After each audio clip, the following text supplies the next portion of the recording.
And welcome back to the Madden 20 Carolina Panthers franchise. We are about to get to the stretch run of the season.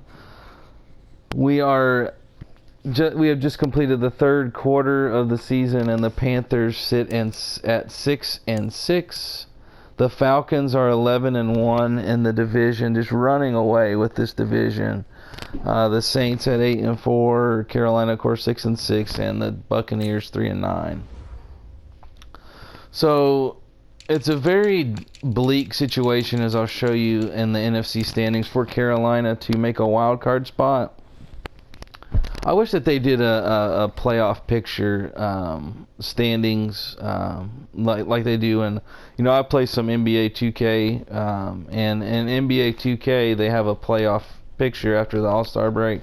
I kind of wish, after the first half of the season they had a playoff picture, so I wouldn't have to go through all this. But as you can see, the Falcons, they're running away with the NFC South. They've got that on lockdown. They're 11-1.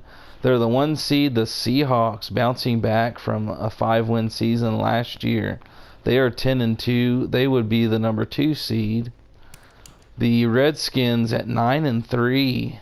They are the number 3 seed, and the Detroit Lions at 6-6. They are ahead in the NFC North, so they would be the 4 seed. And then we go back up to the Rams at 9-3. They're the 5 seed, and the Saints are the 6 seed at 8-4.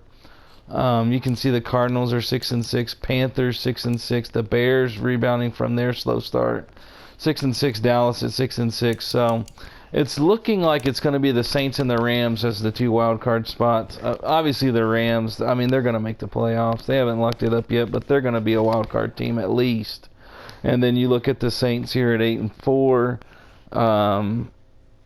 They basically got a 3-game lead on the Panthers. So the Panthers are basically 4 games behind the Rams, because the Rams beat the Panthers 3 games. So you can see that the 2 wild card teams already have a good advantage, and they both beat Carolina, with the Saints sweeping the season series. So it's looking like it's not going to happen this year for Carolina as far as making the playoffs. They can still finish with a winning record, but the hot seat for Ron Rivera is very hot right now, and you could see maybe if the Panthers finish 10-6, win out the last 4 games, that perhaps that could save his job. But considering how the season started, and then they got to 6-4, and then the 2 road games against the Falcons and the Saints, losing both of those, and then losing 41-14 against the Saints just last week, it's looking pretty dire for Ron Rivera at the moment, but we'll see how the season ends. But we'll go around the league here. AFC North, the Ravens are 8-3-1, and the Bengals making a run here at 8-4. They've had a bounce back season. Steelers at 5-7, Browns, the defending NFL champions, winning the Super Bowl last year over Dallas at 4-8. It's not happening for them this year. They were the feel-good story last year. A lot of people talking about perhaps they could have been a dynasty, but they are falling at the first hurdle as far as becoming the next great NFL franchise, as everybody thought they would be. 8-4 for the Colts in the AFC South, 7-5 for the Jaguars, 4-7-1, and 4-8 for the Titans and Texans. AFC East, the Patriots, even though Tom Brady retired, look at this, with Jacoby Brissett as the quarterback, 9-3. The Patriots just won't go away. The Jets at 7-5, Bills 6-5-1, and the Dolphins at 5-7. AFC West, the Chiefs have the lead in the AFC West at 7-5. The Broncos are 5-7. 4-7-1 for the Raiders. After a good start to the season, they are tanking at the end. And the Chargers at 2-10. That's a bit surprising. NFC North, as you can see, the Bears and the Lions are tied for first place at 6-6. The Packers 4-8, and the Vikings 4-8. NFC South, we've already gone over it, but the Falcons 11-1, just running away with this division. The Saints at 8-4. Panthers and Buccaneers round out the bottom. Redskins at 9-3. Cowboys 6-6. Eagles 4-8. And the Giants, after winning the NFC East last year, they are 3-9 this year. In the NFC West, this has been a tough division at the top, very top heavy. As you can see, the Seahawks and the Rams, they've been battling for that NFC West crown all year. But the Seahawks currently have the lead at 10-2. The Rams at 9-3. The Cardinals at 6-6, and the 49ers at 2-10. We'll kind of look at the stats here for the Panthers. As you can see, 15th in the NFL in total offense, second in total defense, 17th in points scored, and I believe 10th in points allowed after this week. So, just an ugly game this past week. But Cam Newton here, he's got 14 interceptions. He only had 9 interceptions before the Falcons game a couple weeks ago. So 5 interceptions. Of course, 4 of those were last week. But 22 touchdowns. He's got over 3,000 yards. Looking for a back-to-back 4,000 yard back-to-back 4,000 yard seasons. And you can see Will Grier, he's been playing a little bit this year, but 1 touchdown, 3 interceptions, 222 yards for him. Christian McCaffrey, 782 rushing yards for 5 touchdowns. Cam Newton still getting it done on the ground at 31 years old. He's got 263 rushing yards and 3 rushing touchdowns. Receiving wise, DJ Moore does lead the NFL in receiving yards this year. He's already got over 1,000 on just 55 catches, so he's getting almost 19 yards a catch. He's got 7 touchdowns. Curtis Samuel, again, we signed him to a 3-year, $29 million extension, and then a couple of weeks later, of course, I got the scenario where if he got 150 yards or 3 touchdowns, that he could move up to a superstar development trait, and I did get the 150 yards. So the 3-year, $29 million extension is going to be a steal if he if with that superstar development he develops quickly. That's going to look like a steal. To get a guy like that to be a superstar wide receiver for that kind of for only $29 million for 3 seasons, that's going to be, again, a steal. Christian McCaffrey still leads the way with receptions, 77 this year, 621 yards and 5 receiving touchdowns. So Christian McCaffrey having an outstanding season again. Greg Olsen, he's a sight for sore eyes. He's got 24 catches, 328 yards, 3 touchdowns. He had that fluke touchdown last week, but Greg Olsen, I mean, those aren't in numbers that obviously aren't going to jump out at you, but he's still being productive at 35 years old, and this is going to be his last year in Carolina. I don't know if he'll retire, but we're not going to extend him. And Damian Ratley, he's been kind of a surprise because Jermaine Kearse went down with a dislocated ankle. He's been on IR, and Damian Ratley has come in. He had that 3 touchdown game against the Bucks. He's got 195 yards and 4 touchdowns on the season. We'll look at the defense. Luke Kuechly goes without saying, leading the team in tackles with 101. He's got a sack and a half, 11 pass deflections, and 7 forced fumbles. And Shaq Thompson, he is healthy this year. He battled injuries last year. He's been healthy this year, and he's been having a pretty good season with 85 tackles. Again, a sack and a half for him as well. James Bradbury with 68 tackles and 2 picks. Eric Reed and Dante Jackson, he's got 60 tackles and 2 picks. And Obi Melifonwu, we signed him after he was cut by the Patriots in the preseason last year, in the year 1 of the franchise, and he has been productive. 58 tackles and 4 picks for him this year.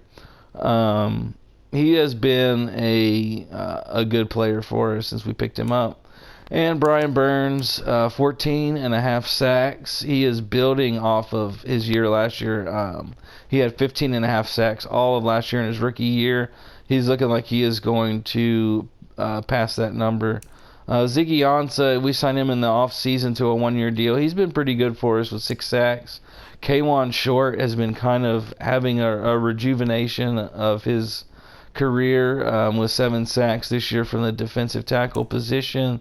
And Daniel Linder, who we drafted in the first round, he's got 7 sacks this year. So as he continues to develop into a pass rusher, you could see where we would have Daniel Linder and Brian Burns each getting double-digit sacks for us every year, which that's big. That's real big for us going forward.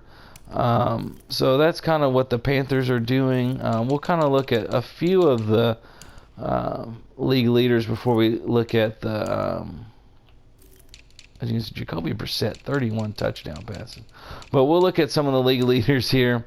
And then we'll look at the award races, and then I'll get up out of here. As you can see, Baker Mayfield leading the NFL in passing yards, 31 touchdowns and 5 interceptions. So there must be something going on with that defense for Cleveland to only be 4-8 right now with those kind of numbers. Andrew Luck, again, I started the franchise. Obviously, I started it during the EA access period, so I was playing it about a week early. And obviously, Andrew Luck is still in the game, and obviously he is putting up MVP caliber numbers still for the Colts. Josh Allen continues to be big for the Buffalo Bills. Matt Ryan, 25 touchdowns, 9 interceptions. Phillip Rivers, you wonder if this might be his last year. But he's got 22 touchdowns, 15 picks. Drew Brees, he's another guy. You wonder how many years he's got left. If this could possibly be his last year, and the Saints are making one last run with Drew Brees as the quarterback. 20 touchdowns, 7 interceptions for him. And Jacoby Brissett, I mean, he is just dominating for the Patriots. And there's Cam Newton. And Dwayne Haskins is having a good year for the Redskins, who are 9-3.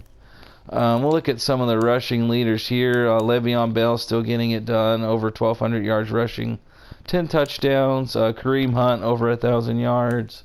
Ezekiel Elliott over 1,000 yards. Joe Mixon, he's gonna get 1,000 yards.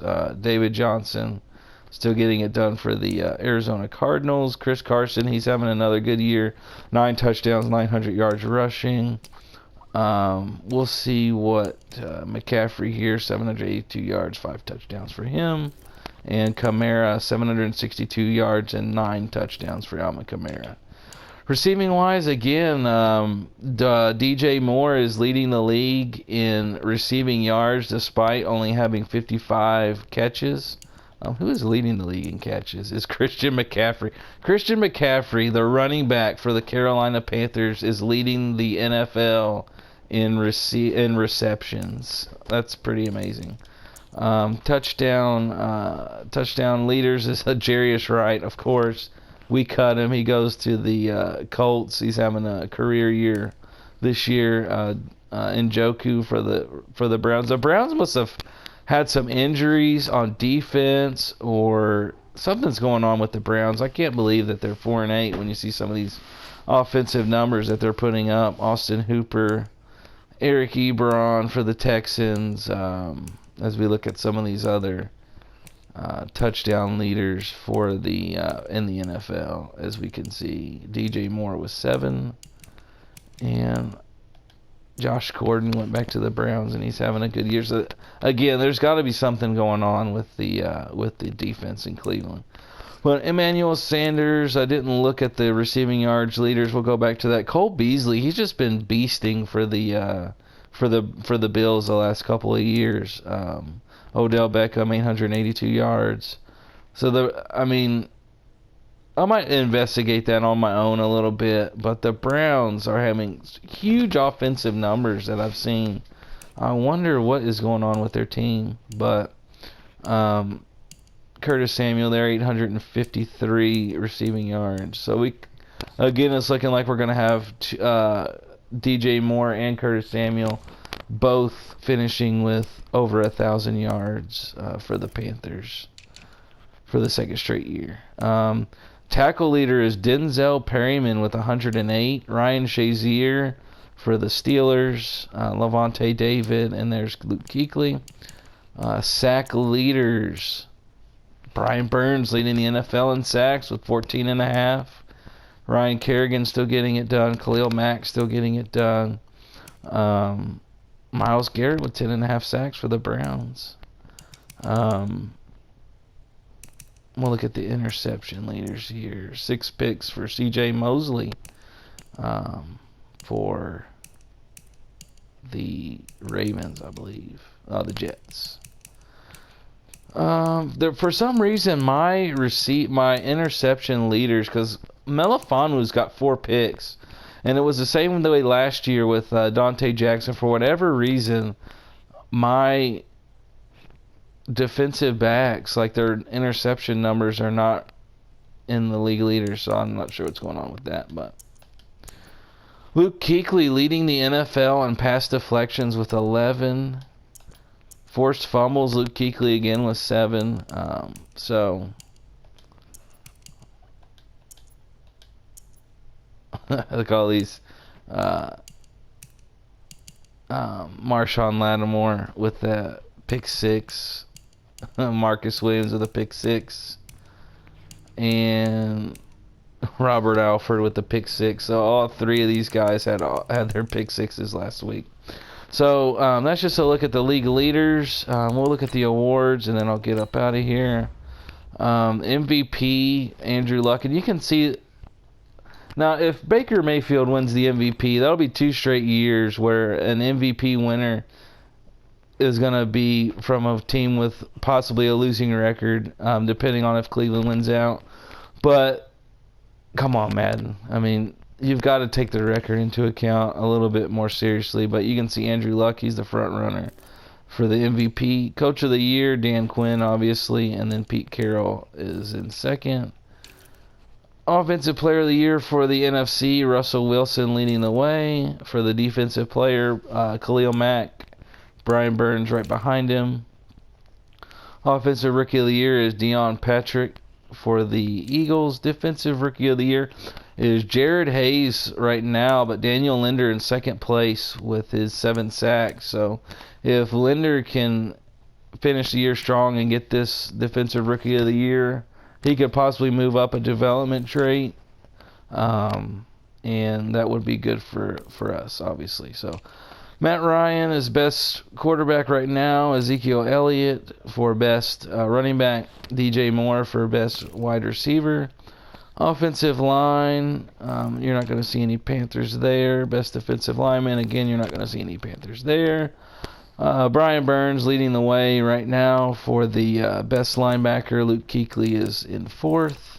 And best defensive back, Sean Murphy Bunting for the Buccaneers. And you can see Obi Melifonwu is in second place right now. And then best kicker, Aldrick Rosas. I wonder if Graham Gano, if he's on here for the AFC.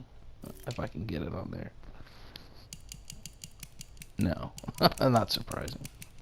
Oh, that's Offensive Player of the Year. Let's see.